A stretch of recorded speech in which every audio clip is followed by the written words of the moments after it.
ஓம் ஸ்ரீ குருபியோ நமக. ஓம் ஸ்ரீ மகா பெரியவா சரணம். வரும் ஆகஸ்ட் 22ஆம் தேதி வெள்ளிக்கிழமை சுக்கிரவாரத்துல வரக்கூடிய ஆவணி அமாவாசை. இப்போ நாம சொல்லக்கூடிய இந்த பொருட்களை உங்க வீட்டோட நிலைவாசல் நீங்க வைக்கிறதால குடும்பத்துக்கே சுக்கிர திசை அடிக்கும். வீட்ல பணம் நிரம்பி வழியும். தங்கம் வெள்ளி சேருவதற்கான யோகம் உங்களை தேடி வரும். அது என்ன வழிபாட்டு முறைன்னு பார்க்கறதுக்கு முன்னாடி நம்மளோட வீடியோஸை இப்போதான் நீங்க ஃபர்ஸ்ட் டைம் பார்க்குறீங்கன்னா மறக்காம சப்ஸ்கிரைப் பண்ணிக்கோங்க. தொடர்ந்து இது மாதிரி அப்டேட் தெரிஞ்சுக்கிறதுக்கு பக்கத்தோட நோட்டிஃபிகேஷன் பெல்லை கிளிக் பண்ணி ஆல் அப்படிங்கிற செலக்ட் பண்ணிக்கோங்க. இப்போ நிலைவாசல்ல என்னென்ன பொருட்களை வைத்து வழிபட போறோம் அப்படிங்கிற பத்தி தெளிவாக தெரிஞ்சுக்கலாம்.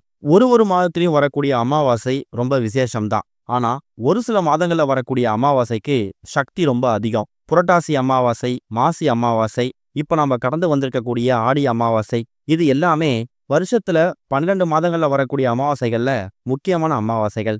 அதே மாதிரி தான் சொல்லப்போனா கிருஷ்ணபட்சத்துல வரக்கூடிய முக்கியமான அமாவாசை தினம் இந்த வருஷம் வந்திருக்கக்கூடிய ஆவணி அமாவாசை.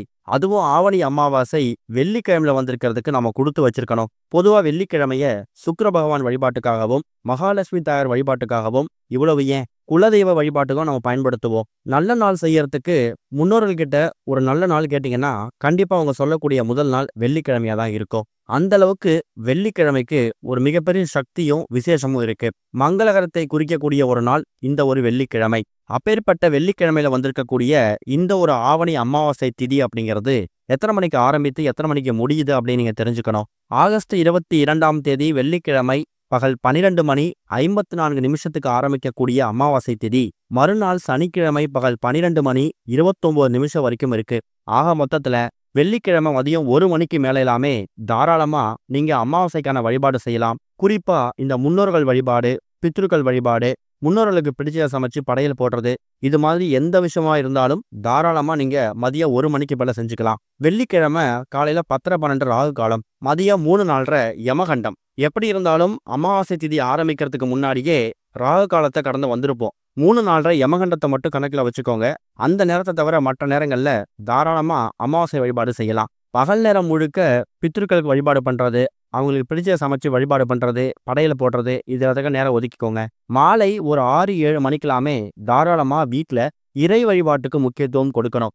அமாவாசை அப்படிங்கிறது பித்ருக்கள் வழிபாடு, முன்னோர் வழிபாடு மட்டும் கிடையாது. இறை சம்பந்தப்பட்ட விஷயங்கள் பண்றதுக்கும் சிறந்த நாள் இந்த ஒரு அமாவாசை. காரணம் என்னன்னா, அமாவாசைக்கு பிறகு வரக்கூடிய நாட்கள் எல்லாமே வளர்பிறை நாட்கள், வளர்ந்துகிட்டே போகக்கூடிய நாட்கள். அமாவாசை அன்னைக்கு நீங்க நல்ல காரியம் பண்ணீங்கன்னா அடுத்ததா வரக்கூடிய வளர்பிறை நாட்கள்ல அது வளர்ந்துகிட்டே போகும், செல்வ செழிப்போட இருக்குமா. நிறைய பேர் இந்த அமாவாசை நாள்ல புதுசா வீடு வாங்குவாங்க, சொத்து பத்து நிலம் சம்பந்தமான கையெழுத்து போடுவாங்க, தொழில் ஆரம்பிப்பாங்க. அதுக்கு முக்கியமான காரணம் வளர்பிறை நாளா இருக்கணும் அப்படிங்கிறதுக்காக தான். வீட்டுல வழிபாடு பண்றது மட்டும் இல்லாம உங்க வீடு பக்கத்தக்கூடிய ஏதாவது மாரியம்மன், மகமாயி, அம்பாள், இது மாதிரி தெய்வங்கள் கோவிலுக்கு போயிட்டு அங்க இறை வழிபாடு செஞ்சுட்டு குடும்பத்தோட போயிட்டு விளக்கு போட்டுட்டு வாங்க. குடும்பத்துல 10 நபர்கள் இருந்தாலும் பரவாயில்ல, அந்த 10 நபர்கள் சார்புலையும் ஒரே ஒரு தீபம் அந்த பெண் தெய்வத்துக்காக நீங்க ஏத்திட்டு வரணும். இது அமாவாசை அன்னைக்கு நீங்க கோவில்லையும் வீட்லையும் பண்ணக்கூடிய எளிமையான வழிபாட்டு முறைகள். இது இல்லாம அமாவாசை பௌர்ணமி வாரி நாட்கள்ல நாம நம்மளோட பொருளாதாரத்தை ஏத்திக்கிறதுக்காகவும் செல்வ செழிப்பை முன்னேற செய்வதற்காகவும் பண்ணக்கூடிய சில பரிகார முறைகள், தாந்திரிக முறைகள் இருக்குல்ல, அது மற்ற நாட்கள்ல பண்றதை விட அமாவாசை பௌர்ணமி நாட்கள்ல பண்ணும்போது அதுக்கு கிடைக்கக்கூடிய பலன்கள் ரொம்ப பெருசா இருக்குமா. அப்படிப்பட்ட ஒரு பரிகாரம் தான் இப்ப ஆவணி அமாவாசை அன்னைக்கு நீங்க பண்ணக்கூடிய இந்த ஒரு நிலைவாசல் பரிகாரம். இந்த பொருட்கள் எல்லாமே, அதாவது இப்ப நம்ம இந்த பரிகாரத்துக்கு சொல்லக்கூடிய பொருட்கள் எல்லாமே நீங்க தினமும் வீட்டுல பயன்படுத்தக்கூடிய பொருட்களா இருக்கும். அப்படி இல்லாத பொருள் உங்க வீடு பக்கத்துல கடைகள்ல ரொம்ப எளிதா கிடைக்கக்கூடிய பொருட்கள் தான். அதுல முதல் முக்கியமான பொருள், கண்டிப்பா இந்த பொருள் இருந்தே ஆகணும், அதுதான் வெண்கடுகு. வெண்கடுகோட மகிமையை பத்தி நம்ம சொல்லி தெரிய தேவையில்ல.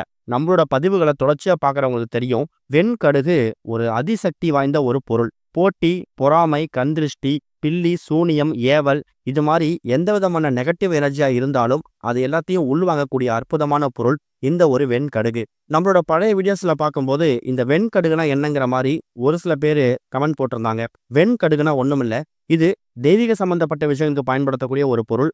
பார்ப்பதற்கு கடுகு மாதிரியே இருக்கும். இந்த வெண்கடுகு எங்க கிடைக்கும்? நாட்டு மருந்து கடைகள்ல 100% கிடைக்கும். இல்லைன்னா உங்க வீடு பக்கத்துக்கூடிய டிபார்ட்மெண்டல் ஸ்டோர்ல இந்த வெண்கடுகை நீங்க ரொம்ப எளிமையா வாங்கிக்கலாம். அப்பேற்பட்ட சக்தி வாய்ந்த வெண்கடுகு ஒரு 2 ஸ்பூன் இருந்தா கூட போதும். அதை வாங்கிட்டு வந்து பத்திரப்படுத்தி வச்சுக்கோங்க. அடுத்ததா ஒரே ஒரு துண்டு பச்சை கற்பூரம். பச்சை கற்பூரம் எதுக்காக எடுத்துக்கிறோம்னா, பச்சை கற்பூரம் மகாலட்சுமி தாயாருக்கு ரொம்ப உகந்த ஒரு பொருள். மகாவிஷ்ணுவும் மகாலட்சுமி தாயாரும் சேர்ந்து வாசம் செய்யக்கூடிய ஒரு பொருள் என்னன்னு கேட்டீங்கன்னா, கண்டிப்பா அது பச்சை கற்பூரம் தான். பச்சை கற்பூர வாசம் எங்க இருக்கோ, அங்க எல்லாமே இந்த 2 பேரும் வாசம் செய்வாங்க அப்படிங்கிறது ஒரு பெரிய நம்பிக்கை. அதனால ஒரு துண்டு பச்சை கற்பூரம் எடுத்துக்கோங்க. அடுத்ததா 6 எண்ணிக்கையில ஏலக்காய். ஏலக்காய் ஒரு முக்கியமான தாந்திரிக பொருள். பணவசியம், ஜனவசியம் 2த்துக்கும் பயன்படுத்தக்கூடிய ஒரு பொருள் ஏலக்காய். ஏலக்காய் ரொம்ப எளிதா கிடைக்கும். அது எதுக்காக 6 எண்ணிக்கையில எடுத்துக்கிறோம்னா, இந்த வருஷம் ஆவணி அமாவாசை நமக்கு வந்திருக்கக்கூடிய கிழமை சுக்கிரவாரம்னு அழைக்கப்படக்கூடிய வெள்ளிக்கிழமை. சுக்கிர பகவானுக்கு உகந்த நாள். சுக்கிர பகவானோட எண் 6. அதாவது கிரகங்களுக்கு ஒரு கிரகத்துக்கும் ஒரு எண் உண்டு. அதுல சுக்கிரனோட எண் 6. பொதுவா இந்த 6, 12, 24 இந்த தேதியில பிறந்தவங்களாவே ஓரளவுக்கு சுக்கிர திசை இருக்கக்கூடிய ஒரு நபர்ல தான் இருப்பாங்க.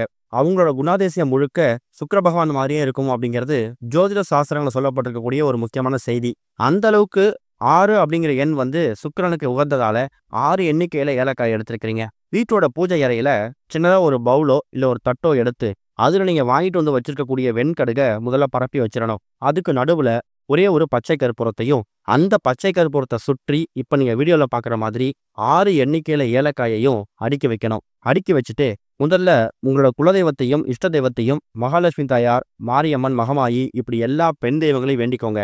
கடைசியா சுக்கிர பகவான வெள்ளிக்கிழமை நம்ம வேண்டணும். முக்கியமா இந்த பொருட்கள் எல்லாத்தையும் பூஜை அறையில வச்சிருக்கீங்கல்ல, அந்த பூஜை அறையில வச்சிருக்கக்கூடிய இந்த பொருட்களை பார்த்துட்டு உங்க வேண்டுதல் எதுவா இருந்தாலும் பணம் சம்பந்தப்பட்ட, பொருளாதார சம்பந்தப்பட்ட, குறிப்பா வீட்டுல தங்கம் வெள்ளி சேரணும், அடகு வைத்த நகைகளை மீட்டு எடுக்கணும், பொருளாதார பிரச்சனை முழுமையா காணாம போகணும், கணவரோட உத்தியோக உயர்வு, ஊதிய உயர்வு இதெல்லாம் கிடைக்கணும்னு மனசார வேண்டிக்கோங்க. பூஜை அறையில வச்சுட்டு குறிப்பா இரவு 8 மணிலிருந்து 9 மணி இந்த 1 மணி நேரம் வெள்ளிக்கிழமையில வரக்கூடிய சுக்கிரஹோரை. இந்த 1 மணி நேரத்துல இந்த ஒட்டுமொத்த அமைப்பும் உங்க வீட்டோட நிலைவாசல்ல இருக்கணும். பூஜை பண்றது, அதாவது இந்த பொருட்கள் எல்லாத்தையும் தட்டுல வச்சு பவுல்ல வச்சு பூஜை பண்றத மாலை ஒரு 6, 7 மணிக்கு மேல பண்ணிடுங்க.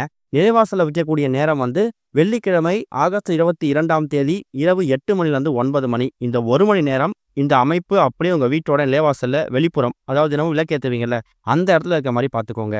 சரி, இதை பூஜை பண்ணி வச்சுட்டோம். 1 மணி நேரம் கழித்து அதை என்ன பண்ணுங்கிற கேள்வி வரும். 1 மணி நேரம் கழித்து அதை மறுபடியும் எடுத்து பூஜையில வச்சுட்டு நீங்க தூங்க போயிடலாம். மறுநாள் அமாவாசை முடிந்து சனிக்கிழமை அந்த பச்சை கற்பூரத்தையும் ஏலக்காயையும் சின்னதா ஒரு பேப்பர்ல பொட்டலாமா மடிச்சு நீங்க பூஜையில வச்சிடுங்க. அந்த வெண்கடுகு இருக்குல்ல, அதை அடுத்ததான் உங்க வீட்டுல எப்ப சாம்பிராணி தூபம் போடுறீங்களோ அந்த சாம்பிராணி தூபத்துல அந்த வெண்கடுகை தூவி விட்டுருங்க. ஒரே நாள்ல எல்லாத்தையும் போட முடியலனா கூட அடுத்தடுத்து வரக்கூடிய நாட்கள் செவ்வாய் வெள்ளிகள்ல நீங்க தூப தீபம் போடும்போது அந்த தூபத்துல இந்த வெண்கடுகை தூவி விட்டாலே போதும். அது எரிந்து படபடன்னு வெடிக்கும். அப்ப உங்ககிட்ட இருக்கக்கூடிய எல்லா விதமான கெடுதல்களும் அதுல பொசுங்கிடும். இதுதான் வெண்கடுகை பயன்படுத்துவதற்கான முறை. அதை சாதாரணமா பயன்படுத்தாம பூஜையில வச்சு பூஜை பண்ணிட்டு வெள்ளிக்கிழமை சுக்கிரஹோரையில நிலவாசல வச்சுட்டு அதுக்கப்புறம் இதை பயன்படுத்துறீங்க. இப்படி பண்றதால கூடிய சீக்கிரம் உங்களை சுற்றி கூட எல்லா கெடுதலும் நீங்கி நல்லது நடக்கும். மகாலட்சுமி தாயோட அருளும் சுக்கிர பகவான் அருளும் பரிபூர்ணமா சேரும். இந்த ஒரு ஆவணி அமாவாசை அன்னைக்கு இதை முயற்சி பண்ணுங்க, நல்லதே நடக்கும். ஓம் ஸ்ரீ குருபியோ நமக. ஓம் ஸ்ரீ மகா பெரியவா சரணம்.